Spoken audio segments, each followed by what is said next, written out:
ಭಾವಾತ್ ಏಡಮೂಕು ಜಡಮತಿರಪಿ ಜಂತುರ್ಜಾಯತೆ ಪ್ರಾಜ್ಞಮೌಲಿಃ ಸಕಲವಚನ ಚೇತೋ ದೇವತಾ ಭಾರತೀ ಸ ಮಮ ವಚಸಿ ನಿಧತ್ತಾಂ ಸನ್ನಿಧಿಂ ಮಾನಸೇ ಚ.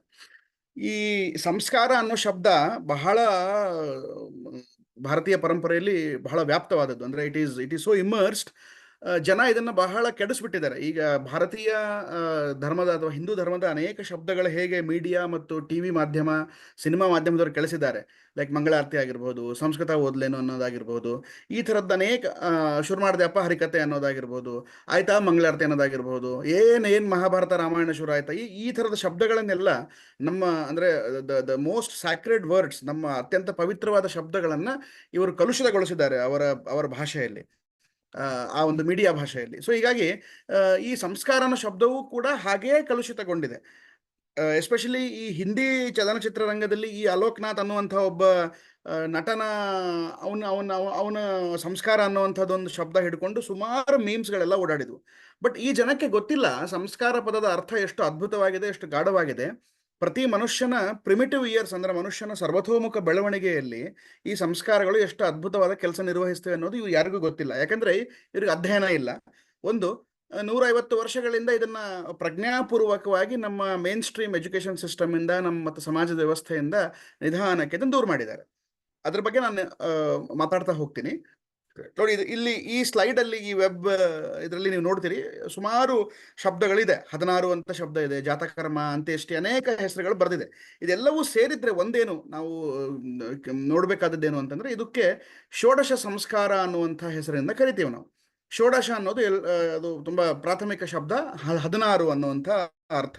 ಅಂದ್ರೆ ಮನುಷ್ಯನ ಜೀವನದಲ್ಲಿ ಒಟ್ಟು 16 ಸಂಸ್ಕಾರಗಳಾಗಬೇಕು.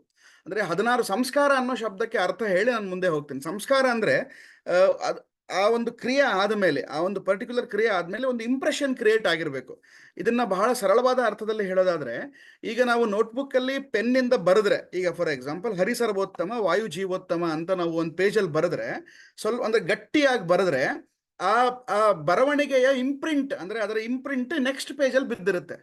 So you could see next ಪೇಜಲ್ಲಿ ಅದರ ಪ್ರಿಂಟ್ ಬಿದ್ದಿರುತ್ತೆ. ಆದರೆ ಮೂಡಿರಲ್ಲ, ಆದರೆ ಅದರದೊಂದು ಇಂಪ್ರೆಷನ್ ಬಿದ್ದಿರುತ್ತೆ. ಸೊ ದಟ್ ಈ ಪ್ರಾಸೆಸ್ಗೆ ಸಂಸ್ಕಾರ ಅಂತ ಕರಿತೇವೆ. ಸೊ ಮನುಷ್ಯನ ಜೀವನದಲ್ಲಿ ಆಗುವ ಪ್ರತಿ ಸಂಸ್ಕಾರವೂ ಕೂಡ ಅದೊಂದು ಅವನ ಜೀವನಕ್ಕೆ ಅದೊಂದು ಇಂಪ್ರಿಂಟ್ ಆಗಿರ್ಬೇಕು. ಏನೋ ಒಂದು ಹೊಸ ಬದಲಾವಣೆ ಅಥವಾ ಏನೋ ಒಂದು ಹೊಸದನ್ನ ಅಲ್ಲಿ ಅವನಿಗೆ ಆಗಿರಬೇಕು. ಆ ಥರದ ಒಂದು ಅರ್ಥ ಕೊಡುವಂಥದ್ದು ಸಂಸ್ಕಾರ ಅನ್ನುವಂಥದ್ದು. ಈ ಸಂಸ್ಕಾರಕ್ಕೆ ಬೇರೆ ಬೇರೆ ನಮ್ಮ ಭಾರತೀಯ ಅಂದ್ರೆ ಜೀವನ ಪದ್ಧತಿಯಲ್ಲಿ ಅನೇಕ ರೀತಿ ವ್ಯಾಖ್ಯಾನಗಳು ಸಿಗುತ್ತೆ. ಅಂದರೆ ಇದರಲ್ಲಿ ಪ್ರಧಾನವಾಗಿ ನಾವು ಒಂದು ಪ್ರಮಾಣ ಅಂತ ನಂಬಿರುವಂತಹ ಮಹಾಭಾರತದ ಅಶ್ವಮೇಧಿಕ ಪರ್ವದಲ್ಲಿ ಒಂದು 3 ಶ್ಲೋಕಗಳನ್ನು ನಾನು ಇಲ್ಲಿ ಹೇಳಕ್ ಬಯಸ್ತೇನೆ. ಅಂದರೆ ಪ್ರಮಾಣ ಕೊಟ್ಟು ಹೇಳಬೇಕು ಅನ್ನೋ ದೃಷ್ಟಿಯಿಂದ ಇದನ್ನು ಹೇಳ್ತಾ ಇದ್ದೀನಿ. ಈ 3 ಶ್ಲೋಕಗಳು ಬಹಳ ವಿಸ್ತಾರವಾಗಿ ಹೇಳಕ್ಕೇನು ಹೋಗಲ್ಲ. ಮಹಾಭಾರತದ ಅಶ್ವಮೇಧಿಕ ಪರ್ವದ 903, 904 ಮತ್ತು 905 ಈ 3 ಶ್ಲೋಕಗಳಲ್ಲಿ ಒಟ್ಟಾರೆ ಈ ಸದಾಚಾರ, ಆಮೇಲೆ ಸಂಸ್ಕಾರದ ಮಹತ್ವ, ಷೋಡಶ ಸಂಸ್ಕಾರಗಳ ಮಹತ್ವನ ನಾನು ಹೇಳಿದ್ದಾರೆ. ಅಂದರೆ ಸದಾಚಾರ, ಹಿಂಸೆ, ಸತ್ಯನಿಷ್ಠೆ ಇದೆಲ್ಲವೂ ಕೂಡ ನಾವು ಮುಖ್ಯ ಧರ್ಮಗಳನ್ನಾಗಿ, ಅಂದರೆ ಆಚಾರ ಪ್ರಥಮೋ ಧರ್ಮೋ ಹಿಂಸಾ ಸತ್ಯಮೇವಚ ದಾನಂ ಚೈವ ಯಥಾಶಕ್ತಿ ನಿಯಮಾಶ್ಚ ಯಮೈ ಸಹ ಅನ್ನುವಂಥ ಮಾತನ್ನ ಮಹಾಭಾರತ ಹೇಳುತ್ತೆ. ಮಹಾಭಾರತ ಅಂದರೆ ವೇದವ್ಯಾಸ ದೇವರು ಹೇಳುವಂಥ ಪ್ರಮಾಣ ಇದು. ಆಮೇಲೆ ಇನ್ನೊಂದು ಅದರ ಮುಂದಿನ ಶ್ಲೋಕ, ಬ್ರಾಹ್ಮಣ, ಕ್ಷತ್ರಿಯ ಮತ್ತು ವೈಶ್ಯರು ಈ ಮೂರು ಜನರಿಗೆ ವೇದಗಳನ್ನು ಓದುವ ಅಧಿಕಾರ ಇರೋದ್ರಿಂದ ಇವರು ಈ ವೇದೋಕ್ತವಾದ ಮಂತ್ರಗಳಿಂದ ಈ 16 ಸಂಸ್ಕಾರಗಳನ್ನ ಮಾಡಿಕೊಂಡ್ರೆ ಲೋಕದಲ್ಲಿ ಪರಲೋಕದಲ್ಲಿ ವೇದ ವಿಹಿತವಾದ ಶರೀರ ಸಂಸ್ಕಾರಗಳು ಮನುಷ್ಯನನ್ನು ಪಾವನಗೊಳಿಸುತ್ತವೆ. ವೈದಿಕೈ ಕರ್ಮಭೈ ಪುಣ್ಯೈರ್ ನಿಷೇಕಾದ್ವಿರ್ ಜನ್ಮನಾಂ ಕಾರ್ಯ ಶರೀರ ಸಂಸ್ಕಾರ ಪಾವನ ಪ್ರೇತ್ಯಚೇಹ ಚ ಅನ್ನುವಂಥ ಶ್ಲೋಕ. ಇದು ಕೂಡ ಮಹಾಭಾರತದ ಪ್ರಮಾಣ ಅಂತ ಹೇಳಬಹುದು. ಇನ್ನು ಸಂಸ್ಕಾರಗಳ ಬಗ್ಗೆ ಹೇಳ್ತದೆ ಇನ್ನೊಂದು ನೆಕ್ಸ್ಟ್ ಮುಂದಿನ ಶ್ಲೋಕ ಏನ್ ಹೇಳ್ತದೆ, ಗರ್ಭಹೋಮೈರ್ ಜಾತಕರ್ಮ ನಾಮ ಚೌಲೋ ಉಪನಯನ್ನೈ ಸ್ವಾಧ್ಯಾಯಸ್ತದೈವಶ್ಚ ವಿವಾಹ ಸ್ನಾತಕವ್ರತೈ ಮಹಾಯಜ್ಞಶ್ಚ ಬ್ರಾಹ್ಮೀಯಂ ಕ್ರಿಯತೆ ತನುಹು. ಅಂದರೆ ಗರ್ಭದಲ್ಲಿ ಮಾಡುವ ಸಂಸ್ಕಾರ, ಅದಾದ್ಮೇಲೆ ಹುಟ್ಟಿದ ಮೇಲೆ ಮಾಡುವಂಥ ಒಟ್ಟು ಸಂಸ್ಕಾರಗಳ ಹೆಸರನ್ನು ಹೇಳ್ತಾ ಹೋಗಿ ಇದರಿಂದ ಮನುಷ್ಯ ಪರಮಾತ್ಮನಿಗೆ ಹತ್ರ ಆಗ್ತಾನೆ, ದೇವರ ಒಂದು ಕರುಣೆಗೆ ಪಾತ್ರನಾಗ್ತಾನೆ ಅನ್ನುವಂಥ ಮಾತನ್ನ ಸಂಸ್ಕಾರ ಹೇಳುತ್ತೆ, ಈ ಶ್ಲೋಕ ಹೇಳುತ್ತೆ. ಈ ಒಟ್ಟು 16 ಸಂಸ್ಕಾರಗಳು ಯಾವ್ಯಾವು ಅನ್ನೋದನ್ನ ಒಂಚೂರು ನಾನು ತಿಳಿಸ್ಕೊಟ್ಬಿಡ್ತೀನಿ. ಅಂದ್ರೆ ಅದಕ್ಕೆ ಹೋಗೋಕ್ಕೂ ಮುಂಚೆ ಬೇರೆ ಬೇರೆಯವರು ಬೇರೆ ಬೇರೆ ಹೇಳ್ತಾರೆ, ಅಂದ್ರೆ ಸುಮಾರು ಬೇರೆ ಬೇರೆ ಅರ್ಥದಲ್ಲಿ ಇದನ್ನು ಹೇಳಿದ್ದಾರೆ. ಒಟ್ಟು ನಾವು ಎಲ್ಲರೂ ಸಾಮಾನ್ಯವಾಗಿ ಒಪ್ಪಿರುವಂತಹ ಸಂಸ್ಕಾರಗಳು ಒಟ್ಟು 16. ಅದರಲ್ಲಿ ಮೊದಲನೇದು ಗರ್ಭಧಾನ, ಪುಂಸವನ, ಸೀಮಂತೋನ್ನಯನ, ಜಾತಕರ್ಮ, ನಾಮಕರಣ, ನಿಷ್ಕ್ರಮಣ, ಅನ್ನಪ್ರಾಶನ, ಚೂಡಾಕರ್ಮ, ಕರ್ಣವೇದ, ವಿದ್ಯಾರಂಭ ಅಥವಾ ವೇದಾರಂಭ, ಉಪನಯನ, ಉಪನಯನ ಆದ್ಮೇಲೆ ಮತ್ತೆ ವೇದಾರಂಭ ಹೀಗೂ ಬರುತ್ತೆ, ವೇದಾರಂಭ. ಅದಾದ್ಮೇಲೆ ಕೇಶಾಂತ ಅಥವಾ ಇದಕ್ಕೆ ದೀಕ್ಷಾಂತ ಅಂತ ಕೂಡ ಕರೀತಾರೆ. ಆಮೇಲೆ 14ನೇದು ಸಮಾವರ್ತನ, 15ನೇದು ವಿವಾಹ, 16ನೇದು ಅಂತ್ಯೇಷ್ಟೆ. ಇದರಲ್ಲಿ ನಾಮಿನ್ಕ್ಲೇಚರ್ ಅಂದ್ರೆ ಹೆಸರಲ್ಲಿ ಒಂಚೂರು ಆ ಕಡೆ ಈ ಕಡೆ ಸ್ವಲ್ಪ ವ್ಯತ್ಯಾಸ ಇದ್ರೂ ಇರಬಹುದು, ಬಟ್ ಒಟ್ಟಾರೆ ಇದು ಹೀಗಿರುತ್ತೆ. This is how it is. ಈಗ ನೋಡಿ, ಸ್ವಲ್ಪ ನಾನು ವಿಶೇಷವಾಗಿ ಹೇಳಬೇಕಾದದ್ದೇ ಗರ್ಭ ಸಂಸ್ಕಾರದ ಬಗ್ಗೆ. ಇವತ್ತು ಮದುವೆ ಆಗುವಂತ ನವ ಯುವಕ ಯುವತಿಯರು ಹೇಗೆ ಇದನ್ನು ಸ್ವೀಕರಿಸ್ತಾರೆ, ಹೇಗೆ ಇದನ್ನ ಪಾಲಿಸಬೇಕು ಅನ್ನೋದು. ಅಂದ್ರೆ ಮದುವೆ ಅನ್ನೋದು ಕೇವಲ ಅಂದ್ರೆ ನಮ್ಮ ಎಲ್ಲ ಆಚರಣೆಗಳು ಈಗ ಆಡಂಬರ ಅಥವಾ ಅದಕ್ಕೊಂದು ಏನೋ ಒಂದು ದೊಡ್ಡದು ಮಾಡುವಂತಹದ್ದು ಇರದೇ ಇರೋದು ಮಾಡೋದೇ ಹೆಚ್ಚಾಗ್ಬಿಟ್ಟಿದೆ ನನ್ನ ಒಟ್ಟಾರೆ ಸಮಾಜದಲ್ಲಿ. ಮದುವೆ ಅನ್ನೋದು ಎಷ್ಟು ಪವಿತ್ರವಾದ ಸಂಸ್ಕಾರ. ಆ ಒಂದು ಮದುವೆ ಅನ್ನುವಂಥ ಸಂಸ್ಕಾರ ಅಂದ್ರೆ ನಾನು ಹೇಳ್ತಾ ಇದ್ದೀನಿ, ಮದುವೆ ಅನ್ನೋದು ಬಹಳ ಕೊನೆ ಅಂದ್ರೆ ಲಾಸ್ಟ್ ಆಲ್ಮೋಸ್ಟ್ 13ನೇ 14ನೇದು ಸಂಸ್ಕಾರ. ಬಟ್ ಈ ಗರ್ಭ ಸಂಸ್ಕಾರ ಅನ್ನೋದು ಹುಟ್ಟಕ್ಕೂ ಮುಂಚೆನೆ ಬರುತ್ತೆ. ಅಂದ್ರೆ ಒಂದು ಮಗು ಭೂಮಿಗೆ ಬರುವ ಮುಂಚೆನೆ, ಅಂದ್ರೆ ಒಂದು ಗಂಡು ಮತ್ತು ಹೆಣ್ಣು ಮದುವೆ ಆದ ಮೇಲೆ ಅವರಿಗೆ ಮಾಡಿಸುವ ಮೊದಲನೇ ಸಂಸ್ಕಾರವೇ ಗರ್ಭಧಾನ ಸಂಸ್ಕಾರ. ಅಂದ್ರೆ ಅವರಿಗೆ ಮಾಡಿಸುವ 13ನೇ ಸಂಸ್ಕಾರ ಆಗಿದ್ರು ಕೂಡ ಮುಂದೆ ಬರುವ ಮಗುವಿನ ಮೊದಲನೇ ಸಂಸ್ಕಾರ ಅದು. ಮುಂದೆ ಬರುವ ಅಂದ್ರೆ ಆ ದಂಪತಿಗಳಿಗೆ ಹುಟ್ಟುವ ಮೊದಲನೇ ಮಗುವಿಗೆ ಮಾಡುವ ಮೊದಲನೇ ಸಂಸ್ಕಾರ ಅದು ಗರ್ಭ ಸಂಸ್ಕಾರ ಅಥವಾ ಗರ್ಭಧಾನ ಸಂಸ್ಕಾರ ಅಂತ ಕರೀತಾರೆ. ನೀವು ಮದುವೆ ಪುಣ್ಯಾವಚನಕ್ಕೆ ಕೂತಾಗ ನಿಮಗೆ ಅರ್ಚಕರು ಹೇಳಿ ಮಾಡಿಸ್ತಾರೆ ಇದನ್ನು. ಇವತ್ತು ಸಮಸ್ಯೆ ಏನಾಗಿದೆ ಅಂದ್ರೆ ಪುಣ್ಯಾವಚನಕ್ಕೆ ಕೂತಾಗ ಸಮಾವರ್ತನ ಮಾಡಿಸ್ತಾರೆ, ಗರ್ಭಧಾನ ಸಂಸ್ಕಾರದ ಬಗ್ಗೆ ಯಾರಿಗೂ ಲಕ್ಷಣ ಇರೋದಿಲ್ಲ.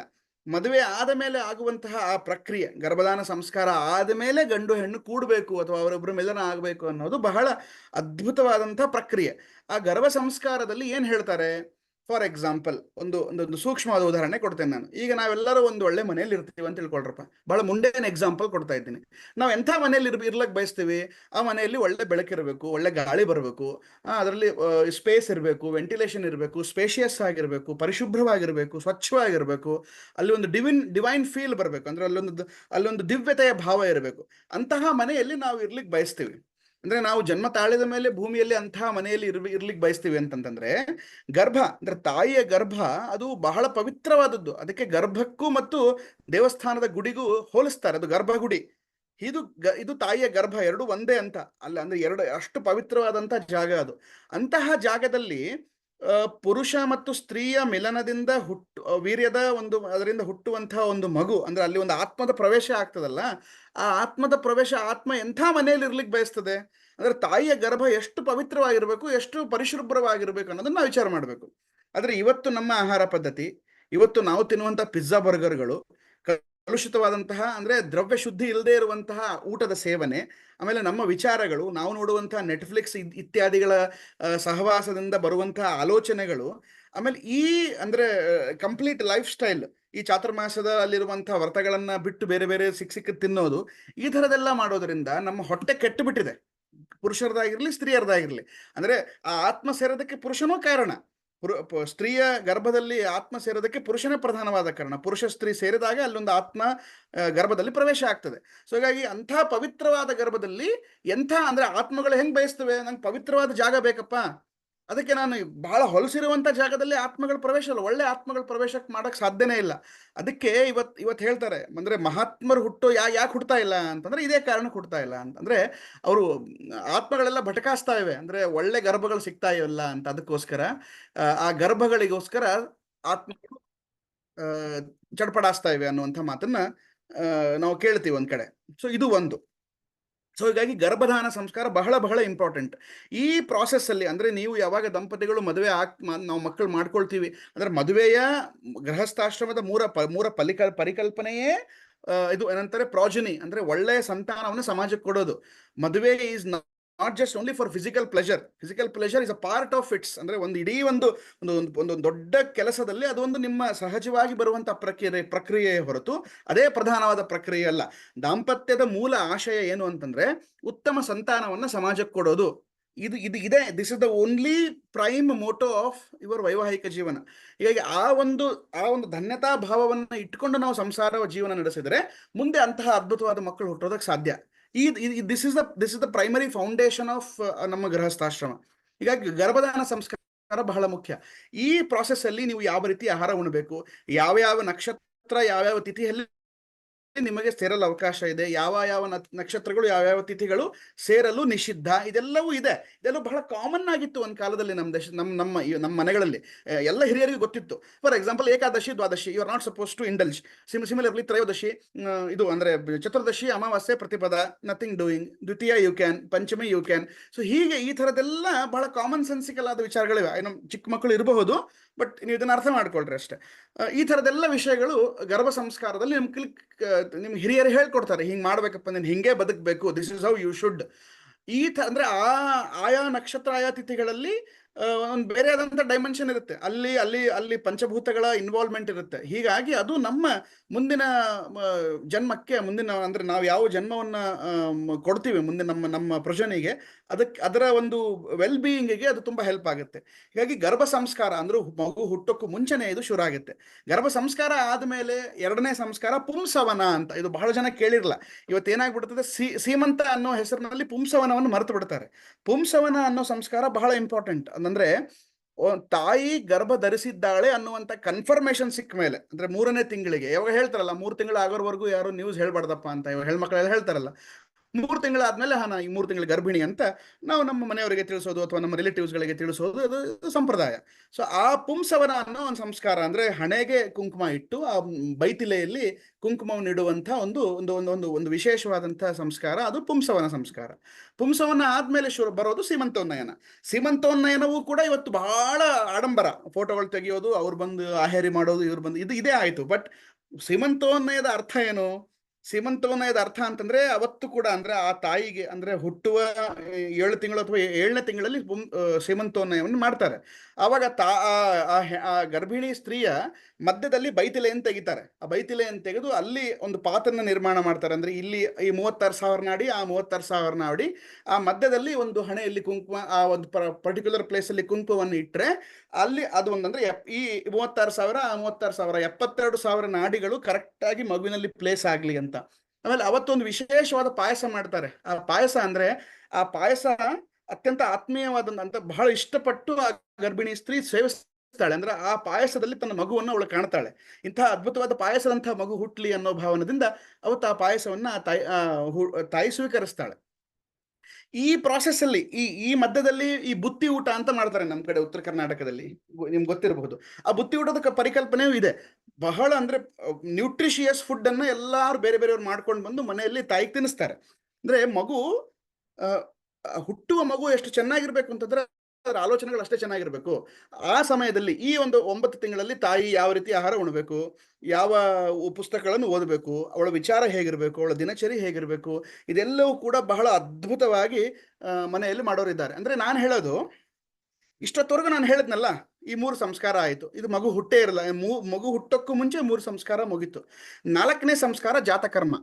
ಇದು ಹುಟ್ಟಿದ ಕೂಡ್ಲೇನೆ 11ನೇ ದಿನಕ್ಕೂ ಅಥವಾ 7ನೇ ದಿನಕ್ಕೂ ನಮ್ಮ ಪುರೋಹಿತರು ಅಥವಾ ಜೋಯಿಸರಿಂದ ನಾವೇನ್ ಮಾಡ್ತೇವೆ, ಮಗುವಿನ ಜಾತಕ ಏನಪ್ಪ, ಹುಟ್ಟಿದ ಗಳಿಗೆಯಲ್ಲಿ ಹುಟ್ಟಿದ ಗಳಿಗೆ ಅನುಸಾರವಾಗಿ ಮಗುವಿನ ನಕ್ಷತ್ರ, ಅದರ ರಾಶಿ, ಅದರ ಇತ್ಯಾದಿ ಇತ್ಯಾದಿ ಗ್ರಹ ಚಲನೆಗಳು ಏನೇನಿವೆ ಅನ್ನೋದನ್ನ ಒಬ್ರು ಎಕ್ಸ್ಪರ್ಟ್ ಬರೀತಾರೆ. ಆ ಬರೆಯುವ ಪ್ರಕ್ರಿಯೆ ಏನಿದೆಯಲ್ಲ, that defines the future of A child. ಅದು ಮುಂದೆ ಇಷ್ಟು ವರ್ಷ ಹಿಂಗಿರುತ್ತೆ, ಇದು ಮಗು ಈ ದಿಶೆಯಲ್ಲಿ ಹೋಗುತ್ತೆ ಅನ್ನೋದನ್ನ ಆ ಜಾತಕರ್ಮ ಬರೆಯೋರು ಅದನ್ನ ಡಿಸೈಡ್ ಮಾಡ್ಬಿಡ್ತಾರೆ. ಆ ಥರದ ಜೋಯಿಸರು ಹಿಂದಕ್ಕಿದ್ರು, ಈಗಲೂ ಇದ್ದಾರೆ. I am count my words, ಆ ಥರದ ಜನ ಈಗಲೂ ಇದ್ದಾರೆ. ಸೊ ಜಾತಕರ್ಮ ಆದ್ಮೇಲೆ ಮುಂದಿನ ಸಂಸ್ಕಾರವೇ ನಾಮಕರಣ ಸಂಸ್ಕಾರ. ನಾಮಕರಣ ಸಂಸ್ಕಾರ ಇವತ್ತು ಸಿಕ್ಕಂಗೆ ಏನೋ ಕರಿತೀವಿ ನಮ್ಮ ಮಕ್ಕಳಿಗೆ ಇಡೋ ಹೆಸರಿಗೆ ಅದು ಸಂಬಂಧವೇ ಇಲ್ಲ, ಸೂತ್ರವೇ ಇಲ್ಲ. ಏನೇನೋ ಹೆಸರುಗಳನ್ನು, ಅಪದ್ಧ ಹೆಸರುಗಳನ್ನು ಇಡ್ತೇವೆ, ಸೋನು, ಮೋನು, ಪಪ್ಪು, ಲಪ್ಪು ಅಂತ. ಅದರ ಹೆಸರು ಎಂತದ್ದು ಇಡಬೇಕು ಅಂತಂದ್ರೆ ಯಾವಾಗಲೂ ಹರಿನಾಮ ನಮ್ಮ ನಾಲಿಗೆ ಮೇಲೆ ಇರಬೇಕು. ಅದಕ್ಕೆ ಮಗನಿಗೆ ಶ್ರೀಹರಿ ಅಂತ ಇಡಬೇಕು, ಹೆಣ್ಣುಮಗಳಿಗೆ ಶ್ರೀಲಕ್ಷ್ಮಿ ಅಂತ ಹೆಸರು ಇಡಬೇಕು. ಅಂದ್ರೆ ಹರಿನಾಮ ಸ್ಮರಣೆ ಆಗ್ತಿರ್ಬೇಕು. ಅವಾಗ ವಿಷ್ಣುವಿನ ಹೆಸರು ವಿಷ್ಣು ಮತ್ತು ಲಕ್ಷ್ಮಿ ಹೆಸರು ಮನೆಯಲ್ಲಿ ಯಾವಾಗಲೂ ಪ್ರಜ್ವಲಿಸ್ತಾ ಇರಬೇಕು. ಹೀಗಾಗಿ ದೇವರ ಹೆಸರು ಇಡಬೇಕು. ಮಕ್ಕಳಿಗೆ ಅನ್ನುವಂಥ ನಾಮಕರಣ ಸಂಸ್ಕಾರ ಬಹಳ ಬಹಳ ಇಂಪಾರ್ಟೆಂಟ್ ಆದಂಥ ಸಂಸ್ಕಾರ. ಅಂದ್ರೆ ಹೆಸರು ಒಬ್ಬ ಇಂಡಿವಿಜುವಲಿನ ಬೇಸಿಕ್ ಐಡೆಂಟಿಟಿ ಅದು. ಇದು ನನ್ನ ಹೆಸರಪ್ಪ. ಸೊ ಅದು ಬಹಳ ಪವಿತ್ರವಾಗಿರ್ಬೇಕು, ಕರೆಯಲು ಕೇಳಲು ಶ್ರವಣಾನಂದವಾಗಿರ್ಬೇಕು. ಸಿಕ್ಕಿದ್ದೇನೋ ಇಟ್ರೆ ಉಪಯೋಗ ಇಲ್ಲ.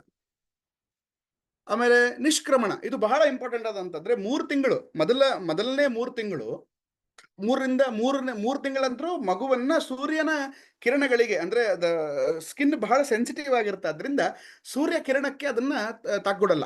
ಅದಕ್ಕೆ ಇವತ್ತು ಬಾಣಂತಿಯರ ಕೋಣೆಗಳು ಹೆಂಗಿರ್ತಿತ್ತು ಹಿಂದಕ್ಕೆ ನಮ್ಮ ಮನೆಗಳಲ್ಲಿ ಅಂತಂದ್ರೆ, ಬಹಳ ಒಳಗಡೆ, ಮನೆಯಿಂದ ಪೂರ್ತಿ ದೂರ ಒಳಗಡೆ ಯಾವುದೋ ಕತ್ತಲು ಕೋಣೆ, ಅಲ್ಲಿ ಬೆಳಕೆ ಬರ್ತಿರ್ಲಿಲ್ಲ. ಆ ಥರದ ಒಂದು ಕೋಣೆಯಲ್ಲಿ ಬಾಣಂತಿ ಸ್ತ್ರೀ ಇರ್ತಾ ಇದ್ಲು. ಸೊ ಬರಬೇಕಾದ್ರೂ ಕೂಡ ಕಾಲು ತೊಳ್ಕೊಂಡೇ ಒಳಗಡೆ ಹೋಗ್ಬೇಕು. ಯಾಕಂತಂದ್ರೆ ಹೊರಗಡೆ ಇರುವಂತ ಯಾವುದೇ ಕ್ರಿಮಿ ಕೀಟಗಳು, ಬ್ಯಾಕ್ಟೀರಿಯಾಗಳು, ವೈರಸ್ಗಳು ಆ ಗರ್ಭಿಣಿ ಅಂದ್ರೆ ಬಾಣಂತಿಯ ಕೋಣೆ ಒಳಗೆ ಹೋಗೋ ಹಾಗಿಲ್ಲ. ಕಾಲು ತೊಳ್ಕೊಂಡೆ ಒನ್ ಶುಡ್ ಎಂಟರ್. ಇವತ್ತಿನ 2 BHK ಕಾನ್ಸೆಪ್ಟಿನ ಮನೆಗಳಲ್ಲಿ ಈ ಥರದೆಲ್ಲ ಎಕ್ಸ್ಪೆಕ್ಟ್ ಮಾಡಕ್ ಸಾಧ್ಯ ಇಲ್ಲ. ಬಟ್ ಹವೆವರ್ ಎಷ್ಟಾದ್ರಷ್ಟೇ ಸರಿ ಮಂಕುತಿಮ್ಮ ಅಂದಂಗೆ ಪ್ರಯತ್ನ ಅಂತೂ ಪಡಬೇಕು. ಇದನ್ನ ಹೇಳೋ ಉದ್ದೇಶ ಏನಂತಂದ್ರೆ, we should at least strive, ಹಿಂಗಿತ್ತಪ್ಪ ಅನ್ನೋದನ್ನ ಮೊದಲು ತಿಳ್ಕೊಂಡು ಆದಷ್ಟು ಇದನ್ನ ಪ್ರಾಕ್ಟೀಸ್ ಮಾಡೋ ಕಡೆ ಹೋಗ್ಬೇಕು ಅಂತ. ಅದಾದ್ಮೇಲೆ ಅನ್ನಪ್ರಾಶನವು ಕೂಡ ಬಹಳ ಇಂಪಾರ್ಟೆಂಟ್ ಆದಂತ ಸಂಸ್ಕಾರ. ಅಂದ್ರೆ ಮಗು ತಾಯಿಯ ಹಾಲಿನ ಜೊತೆಗೆ ಅಂದ್ರೆ ಸಾಲಿಡ್ ತಿನ್ನಕ್ ಶುರು ಮಾಡ್ಬೇಕು ಅಂತ. ಅನ್ನ ಅಂದ್ರೆ ಗಂಜಿ, ಅನ್ನ, ಈ ತರದ ವಸ್ತುಗಳನ್ನು ತಿನ್ನಕ್ ಶುರು ಮಾಡುತ್ತೆ, ಹಣ್ಣು ಇತ್ಯಾದಿಗಳನ್ನು ಶುರು ಮಾಡುವಂತ ಒಂದು ಪ್ರಕ್ರಿಯೆ. ಇದು 7ನೇ ತಿಂಗಳಿಗೆ, ಮೋಸ್ಟ್ಲಿ 9ನೇ ತಿಂಗಳಿಗೆ ಒಬ್ಬರೊಬ್ರು ಮಾಡ್ತಾರೆ. ಇದು ಅನ್ನಪ್ರಾಶನ ಸಂಸ್ಕಾರ ಅನ್ನುವಂಥ ಒಂದು ಸಂಸ್ಕಾರ, ಬಹಳ ಇಂಪಾರ್ಟೆಂಟ್ ಆದ ಸಂಸ್ಕಾರ. ಈ ನಿಷ್ಕ್ರಮಣದ ಬಗ್ಗೆ ಒಂದು ಮಾತು ಹೇಳ್ಬೇಕು. ಈ ಕೃಷ್ಣನ ಜೀವನ ಚರಿತ್ರೆಯಲ್ಲಿ ಒಂದು ಮಾತು ಬರುತ್ತೆ. ಕೃಷ್ಣ ಮೊದಲನೇ ಬಾರಿ ಹುಟ್ಟಿದ ಹೊರಗೆ ಬಂದ ಮೇಲೆ ಅವನು ತಾಟಕ ಸಂಹಾರ ಮಾಡ್ತಾನಲ್ಲ, ಈ ಬಂಡಿಯನ್ನು ಒದಿತಾನಲ್ಲ, ಬಂಡಿ ಈ ಥರದ್ದೆಲ್ಲ. ಅಂದ್ರೆ ಕೃಷ್ಣ ಮೊದಲು ಹೊರಗೆ ಬಂದ್ಮೇಲೆ ಈ ಎಲ್ಲ ಅರಸರು, ಈ ಎಲ್ಲ ರಾಕ್ಷಸರು ಕಂಸ ಕಳಿಸ್ತಾನೆ. ಅವಾಗ ಕೃಷ್ಣ ಇವರನ್ನೆಲ್ಲ ಸಾಯಿಸ್ತಾನೆ. ಪೂತನಿ ಬರ್ತಾಳೆ, ಇನ್ನೊಬ್ಬವನ್ ಬರ್ತಾನೆ. ಇವರೆಲ್ಲರೂ ಕೂಡ ನಿಷ್ಕ್ರಮಣದ ನಂತರ ಬರೋರು. 3 ತಿಂಗಳು ಆದ್ಮೇಲೆ ಬರ್ಬೋದು. ಯಾಕಂದ್ರೆ 3 ತಿಂಗಳವರೆಗೂ ಕೃಷ್ಣನ ದರ್ಶನ ಯಾರಿಗೂ ಆಗ್ತಿರ್ಲಿಲ್ಲ. 3 ತಿಂಗಳು ಆದ ಮೇಲೆ ಕೃಷ್ಣ ರಾಕ್ಷಸರನ್ನು ಕೊಲ್ಲಕ್ಕೆ ಶುರು ಮಾಡ್ತಾನೆ. ಎಸೆನ್ಷಿಯಲಿ ಇಲ್ಲಿ ಏನ್ ಮೆಸೇಜ್ ಹೋಗುತ್ತೆ ಅಂದ್ರೆ, ನಿಷ್ಕ್ರಮಣದ ನಂತರವೇ ಮಗು ಹೊರಗೆ ಬರಕ್ ಶುರು ಆಗುತ್ತೆ ಅಂತ. ಅಲ್ಲಿವರೆಗೂ ಮಗುವಿನ ದರ್ಶನ ಯಾರು ಮಾಡಲ್ಲ. ತಂದೆ ಬಿಟ್ರೆ ಪ್ರಾಯ ಯಾರು ಮಗುವಿನ ಮುಖ ನೋಡಿರಲ್ಲ. ಅಂದ್ರೆ ಬಾಣಂತಿ ಅಂದ್ರೆ ತಾಯಿ ಅಥವಾ ತಾಯಿಯ ಅವಳ ಬಾಣಂತಿಯನ್ನ ಆರೈಕೆ ಮಾಡುವಂತಹ ಒಂದಿಬ್ರು ಏನ್ ಸೂಲಗಿತ್ತಿರೋ ಅಥವಾ ನಮ್ಮ ಭಾಷೆಯಲ್ಲಿ ಏನ್ ಕರೀತಾರೆ, ಆಯಾ ಊರಿನ ಭಾಷೆಯಲ್ಲಿ ಏನ್ ಅವ್ರನ್ನ ಕರೀತಾರೆ, ಅವ್ರು ಬಿಟ್ರೆ ಯಾವುದೇ ಪುರುಷನಾಗ್ಲಿ ಮತ್ತೆ ಬೇರೆ ಹೆಣ್ಮಕ್ಳಾಗಿ ಸಿಕ್ಕವರನ್ನ ಯಾರನ್ನು ಒಳಗೆ ಬಿಡ್ತಾ ಇರ್ಲಿಲ್ಲ. ಸೊ ದಟ್ ಈಸ್ ಬಹಳ ಇಂಪಾರ್ಟೆಂಟ್ ಆದಂತ ಸಂಸ್ಕಾರ ಅದು. ಅಂದ್ರೆ ಅಲ್ಲಿ ಒಂದು ಮಗುವಿನ ಇಮ್ಯೂನ್ ಡೆವಲಪ್ ಆಗ್ತಾ ಹೋಗುತ್ತೆ, ಅಂದ್ರೆ ಇಮ್ಯುನಿಟಿ ಡೆವಲಪ್ ಆಗ್ತಾ ಹೋಗುತ್ತೆ. ಇದು ಅನ್ನಪ್ರಾಶನ ಆದ್ಮೇಲೆ ಚೂಡಾಕರ್ಮ ಇದು ಸ್ವಲ್ಪ ಕಾಂಟ್ರವರ್ಷಿಯಲ್ ಆಗಿದೆ. ಇದು ಮಾಡ್ತಾ ಇರೋದು ಏನಂದ್ರೆ, ಗಂಡು ಮಕ್ಕಳಿಗೆ ನಮ್ಮಲ್ಲಿ ಜಾವಳ ಅಂತ ಮಾಡ್ತಾರೆ 9ನೇ ತಿಂಗಳಿಗೆ, ಇದು ಚೂಡಾಕರ್ಮ. ಇದು ಸಂಸ್ಕಾರದ ಪಾರ್ಟ್ ಅಲ್ವೋ ಇದು ಇನ್ನೂ ಅನ್ನೋ ಕೂಡ ಚರ್ಚೆ ಇದೆ. ಬಟ್ ಇದು ಜಾವಳ, ಹೆಣ್ಮಕ್ಳಿಗೆ ಈ ಥರದ್ದು ಯಾವುದೂ ಇರಲ್ಲ. ಅದಾದ್ಮೇಲೆ ಕರ್ಣವೇದ ಕಿವಿ ಚುಚ್ಚಿಸೋದು. ಇದು ಗಂಡ್ ಮಕ್ಕಳಿಗೂ ಚುಚ್ಚಿಸ್ತಾರೆ, ಹೆಣ್ಮಕ್ಳಿಗೂ ಚುಚ್ಚಿಸ್ತಾರೆ. ಅಂದ್ರೆ ಈ ಕಿವಿಯಲ್ಲಿ ಬೇಸಿಕಲಿ ನೋಡ್ರಿ, ಕಿವಿ ಹಿಂಡುತ್ತಾರೆ ಏನಾದ್ರು ತಪ್ಪು ಮಾಡಿದ್ರೆ. ಕಿವಿ ಅದು ನಮ್ಮ ಈ ಚೈತನ್ಯ ಪ್ರಜ್ಞೆಯನ್ನು ಜಾಗೃತಿ ಮಾಡುತ್ತೆ ಕಿವಿ. ಈ ಕಿವಿಯ ಇಲ್ಲಿ ಒಂದು ರಂಧ್ರ ಮಾಡಿದ್ರೆ ಏರ್ ಅಂದ್ರೆ ಗಾಳಿಯಲ್ಲಿ, ಅಂದ್ರೆ ದೇಹದ ಗಾಳಿ ಬ್ಯಾಲೆನ್ಸ್ ಮಾಡುತ್ತೆ. ಅಂದ್ರೆ ವಾಯುದೇವರು ಕರೆಕ್ಟ್ ಆಗಿ ಇರ್ತಾರೆ ನಮ್ಮ ಜಾಗದಲ್ಲಿ, ನಮ್ಮ ದೇಹದಲ್ಲಿ ಕರೆಕ್ಟ್ ಆಗಿ ವಾಯುದೇವರನ್ನ ನಾವು ಸ್ಥಾಪನೆ ಮಾಡ್ಲಿಕ್ಕೆ ಕಿವಿ ಚುಚ್ಚಿಸ್ಬೇಕು. ಅಂದ್ರೆ ಇಟ್ ಈಸ್ ಅರ್ತ್ ಎಲಿಮೆಂಟ್ ಅಂತ.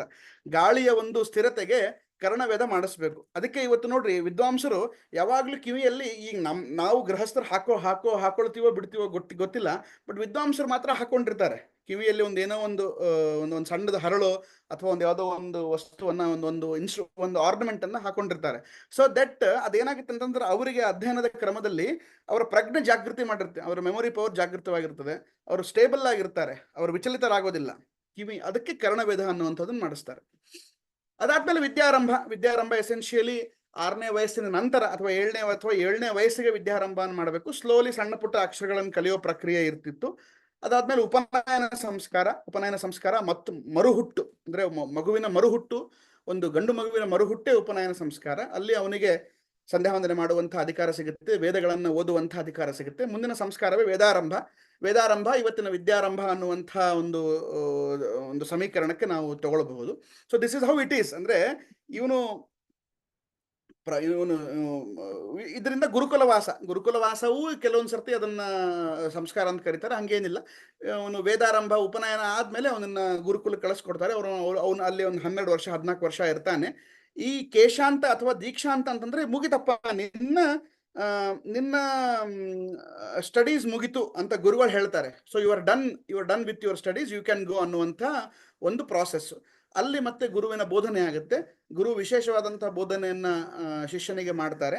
ಅದಾದ್ಮೇಲೆ ಬರುವಂಥದ್ದೇ ಸಮಾವರ್ತನ. ಸಮಾವರ್ತನ ಸಂಸ್ಕಾರ ಇವತ್ತಿನ ಕಾನ್ವೆಕೇಶನ್ ಕೇಳಿದ್ರಲ್ಲ ನೀವು. ಇವತ್ತಿನ ಕಾನ್ವೆಕೇಶನ್ನೇ ಅವತ್ತಿನ ಸಂಸ್ಕಾರ ಸಮಾವರ್ತನ. ಅದರಲ್ಲಿ ಏನು ಬೇರೆ ಇದನ್ನೇ ಇಲ್ಲ. ಸಮಾವರ್ತನದ ಮಂತ್ರ ಬರುತ್ತೆ ತೈತರೀಯ ಉಪನಿಷತ್ತಿನಲ್ಲಿ. ಸತ್ಯಂ ವದ ಧರ್ಮಂ ಚರ ಸ್ವಾಧ್ಯಾಯ ಮಾಡಿ ನೀನು ಅನ್ನುವಂಥ ಒಂದು ದೊಡ್ಡ ಮಂತ್ರ ಇದೆ. ಅದು ಸಮಾವರ್ತನದ ಮಂತ್ರ. ಸಮಾವರ್ತನದಲ್ಲಿ ಗುರುಗಳು ಶಿಷ್ಯನಿಗೆ ಹೇಳ್ತಾರೆ, ನೀನು ಸತ್ಯವನ್ನೇ ನುಡಿಯಬೇಕು, ಧರ್ಮವನ್ನ ಆಚರಣೆ ಮಾಡಬೇಕು, ಸ್ವಾಧ್ಯಾಯವನ್ನು ಮಾಡಬೇಕು, ನೀನು ಕೆಲಸ ಮಾಡಿದ್ರೆ ಆ ಕೆಲಸದ ಕ್ರೆಡಿಟ್ ಅನ್ನು ನೀನು ತಗೊಳ್ಬೇಕು. ಈ ರೀತಿ ಅನೇಕ ಉಪದೇಶಗಳನ್ನು ಗುರು ಸಾಮೂಹಿಕವಾಗಿ ಎಲ್ಲ ವಿದ್ಯಾರ್ಥಿಗಳಿಗೆ ಮಾಡಿ ಮನೆಗೆ ಕಳಿಸ್ತಾರೆ. ಮನೆಗೆ ಕಳಿಸಿ ಅವನನ್ನ ನೀನು you are ready for next phase of your life, ಅಂದ್ರೆ ನೀನು ಗೃಹಸ್ಥನ ಆಗಲಿಕ್ಕೆ ಯೋಗ್ಯ ಇದ್ದಿ ಅನ್ನುವಂಥ ಒಂದು ಮೆಸೇಜ್ ಕೊಡ್ತದೆ ಸಮಾವರ್ತನ. ನೋಡಿ, ಸಮಾವರ್ತನದವರೆಗೆ 14 ಸಂಸ್ಕಾರಗಳು ಮುಗಿತು. ಅಂದ್ರೆ by at the age of 25 ಒಬ್ಬ ವ್ಯಕ್ತಿ 25 ವಯಸ್ಸಿಗೆ ಬರೋ ಹಂತದಲ್ಲಿ 14 ಸಂಸ್ಕಾರಗಳು ಮುಗಿತು. ಇನ್ನು ಉಳಿದಿದ್ದು ಒಂದೇ ಸಂಸ್ಕಾರ, ಎರಡನೇ ಸಂಸ್ಕಾರ ಒಂದು ವಿವಾಹ ಸಂಸ್ಕಾರ. ಅಂದ್ರೆ ಗೃಹಸ್ಥಾಶ್ರಮಕ್ಕೆ ಬರುವಂತಹ ಸಂಸ್ಕಾರ. ಇದು ಮುಗಿತಪ್ಪ, ಇದು 15 ಮುಗಿತು. ಇನ್ನು ಕೊನೆಯ ಸಂಸ್ಕಾರವೇ ಅಂತ್ಯೇಷ್ಟಿ. ಮನುಷ್ಯ ಬದುಕಿರೋದಿಲ್ಲ ಈ ಸಂಸ್ಕಾರದಲ್ಲಿ, ಅವನ ಜೀವ ಹೋಗಿರುತ್ತೆ, ಪ್ರಾಣದೇವರು ಅವನ ಶರೀರವನ್ನು ಬಿಟ್ಟು ಹೋಗಿರ್ತಾರೆ. ಸೊ ಇದು ಅಂತ್ಯೇಷ್ಟಿ. ಈ 16 ಸಂಸ್ಕಾರಗಳು ವಿವಾಹ ಸಂಸ್ಕಾರದಿಂದ ಮತ್ತೆ ಪುನರ್ ಸೃಷ್ಟಿಗೆ ಕಾರಣ. ಮತ್ತು ಅದೊಂದು ಸೈಕಲ್ ಅಪ್ಪ. ನೀನು ಮತ್ತೆ ಮಕ್ಕಳನ್ನು ಹುಟ್ಟಿಸ್ತೀಯ, ಆ ಮಕ್ಕಳು ಕೂಡ ಸಂಸ್ಕಾರಕ್ಕೆ ಒಳಗಾಗ್ತಾರೆ. ಈ ಥರದ ಒಂದು ಸೈಕಲ್. ಇದು ಸಂಸ್ಕಾರದ ಒಂದು ಸ್ಥೂಲವಾದ ಅರ್ಥ. ಇದು ಗೊತ್ತೋ ಗೊತ್ತಿಲ್ಲದೋ ನಮ್ಮ ಜೀವನದಲ್ಲಿ ಕೆಲವೊಂದು ಮಾಡ್ತೇವೆ, ಕೆಲವೊಂದು ಮಾಡಲ್ಲ, ಕೆಲವೊಂದು ಜೀವನದಲ್ಲಿ ಪಾರ್ಷಿಯಲ್ ಆಗಿ ಇವೆ. ಆದ್ರೆ ಇದನ್ನೊಂದು ಮೇನ್ ಸ್ಟ್ರೀಮ್ ಆಗಿ ಇವತ್ತು ನಾವು ಎಲ್ಲಾದ್ರೂ ಕಲಿತಾ ಇದ್ದೀವ? ನಮ್ಮ ಶಾಲೆಗಳಲ್ಲಿ ಯಾರಾದ್ರೂ ಕಲಿಸ್ತಾ ಇದ್ದಾರಾ? ನಮ್ಮ ಎಜುಕೇಶನ್ ಸಿಸ್ಟಮ್ ಅಲ್ಲಿ ಇದು ಇದೆಯಾ? ಇದೆಲ್ಲವೂ ಶಿಕ್ಷಣವೇ. ಶಿಕ್ಷಣಕ್ಕೆ ಬಿಟ್ರೆ ಮತ್ತೊಂದು ಏನೂ ಇಲ್ಲ ಇದರಲ್ಲಿ. ನಾವು ಕ್ಲಾಸ್ ರೂಮಿಗೆ ಹೋಗಿ 4 ಗೋಡೆ ಮಧ್ಯೆ ಟೆಕ್ಸ್ಟ್ ಬುಕ್ ಅಲ್ಲಿ ಕಲಿಯೋದು ಮಾತ್ರ ಶಿಕ್ಷಣ ಅನ್ನುವಂಥ ಭ್ರಮೆಯಿಂದ ಮೊದಲು ಹೊರಗೆ ಬರಬೇಕು. ಬಿಕಾಸ್ ಭಾರತ ಈಗ ಬಹಳ ಚೇಂಜ್ ಆಗ್ತಾ ಇದೆ. ಭಾರತ ಕಲೋನಿಯಲ್ ಮೈಂಡ್ ಸೆಟ್ ಇಂದ ಹೊರಗೆ ಬರ್ತಾ ಇದೆ. ನಾವು ಮತ್ತೆ ವೇದಿಕ್ ಇದ್ರ ಕಡೆ ಬರ್ತಾ ಇದ್ದೀವಿ. ನಮ್ಮ ಭಾರತೀಯ ಜ್ಞಾನ ಪರಂಪರೆ ಕಡೆ ನಾವು ಹೊರಳ್ತಾ ಇದ್ದೀವಿ. We are heading towards Indian knowledge, revival of Indian knowledge traditions, and this is the Indian knowledge tradition. ಇದು ಬಿಟ್ಟರೆ ಮತ್ತೇನಿಲ್ಲ. ಇದನ್ನ ಹಿಡ್ಕೊಂಡೆ ಮಿಕ್ಕಿದ್ದೆಲ್ಲವೂ.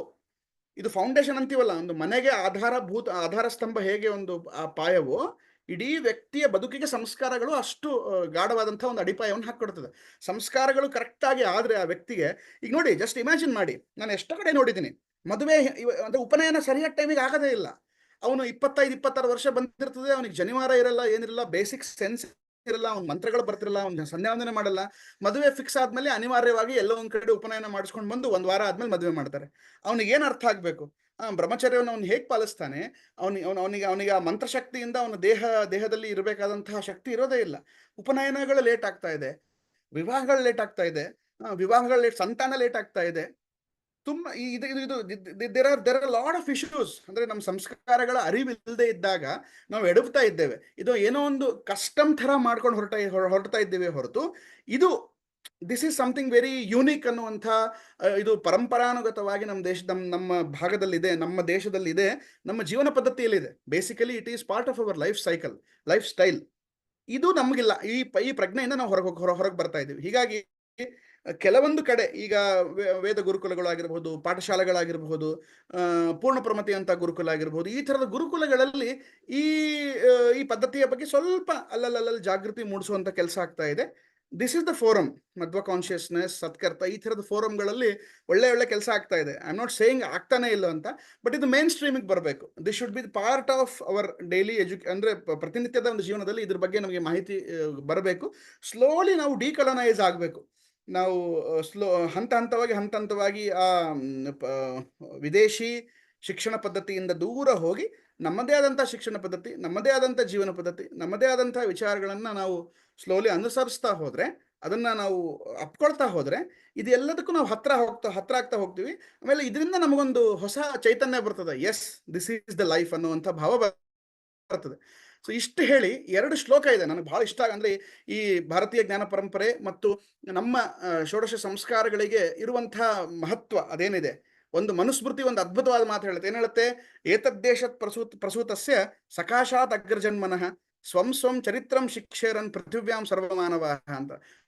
ಭಾರತ ಏನು ಸಾಮಾನ್ಯ ಭೂಮಿ ಏನಪ್ಪ? ಈ ದೇಶದಲ್ಲಿ ಹುಟ್ಟಿದವರೆಲ್ಲ ಇಡೀ ಪ್ರಪಂಚಕ್ಕೆ ಜ್ಞಾನವನ್ನು ಕೊಟ್ಟಿದ್ದಾರೆ. ಹೀಗಾಗಿ ಈ ದೇಶದ ಶಿಕ್ಷಣ ಪದ್ಧತಿ, ಈ ದೇಶದ ವೇದ, ಈ ದೇಶದ ಉಪನಿಷತ್ತು, ಈ ನಮ್ಮ ದೇಶದ ಮಹಾಭಾರತಾದಿಗಳು, ಇವೇ ನಮ್ಮ ಗಟ್ಟಿ ಸ್ತಂಭಗಳು, ಇವೇ ನಮ್ಮ ಗಟ್ಟಿ ಆಧಾರಗಳು. ಇಲ್ಲಿ ನಾವು ಶಿಕ್ಷಣವನ್ನು ಕಲಿತು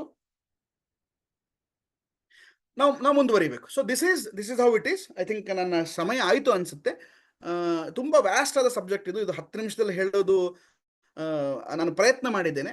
ಸಂಸ್ಕಾರಗಳ ಬಗ್ಗೆ ಇನ್ನು ಹೆಚ್ಚಿನ ಚರ್ಚೆ ಆಗಲಿ, ಇನ್ನು ಹೆಚ್ಚಿನ ಅಧ್ಯಯನ ಆಗಲಿ ಅನ್ನುವಂಥ ಮಾತನ್ನು ಹೇಳ್ತಾ ನನಗೆ ಅವಕಾಶ ಕೊಟ್ಟಿದ್ದಕ್ಕೆ ಮಾಧವ್ಜಿ ಅವರಿಗೆ ಹಾಗೂ ಅನಿಲ್ ಜಿ ಅವರಿಗೆ ಧನ್ಯವಾದಗಳನ್ನು ತಿಳಿಸ್ತೇನೆ. ನಮಸ್ಕಾರ.